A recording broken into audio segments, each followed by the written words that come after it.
About 10 days after 9/11, I went through the Pentagon and I saw Secretary Rumsfeld and Deputy Secretary Wolfowitz. I went downstairs just to say hello to some of the people on the Joint Staff who used to work for me, and one of the generals called me in. He said, "Sir, you got to come in. You got to come in and talk to me a second." I said, "Well, you're too busy." He said, "No."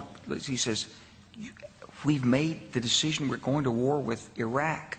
This was on or about the 20th of September. I said, "We're going to war with Iraq. Why?" He said, "I don't know." He said, "I guess they don't know what else to do."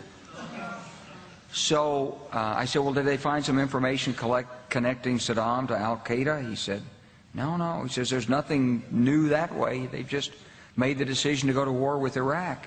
He said, "I guess it's like we don't know what to do about terrorists, but we got a good military and we can take down governments." And he said, "I guess if the only tool you have is a hammer, every problem has to look like a nail." So I came back to see him a few weeks later, and by that time we were bombing in Afghanistan. I said, "Are we still going to war with Iraq?" And he said, "Oh, it's worse than that."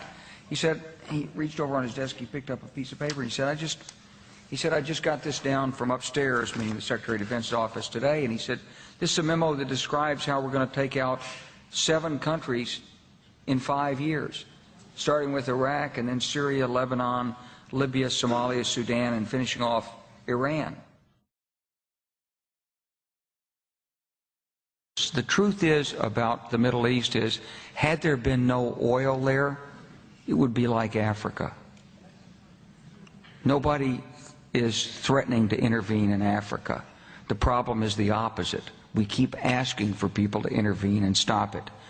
And there's no question that the presence of petroleum throughout the region has sparked great power involvement.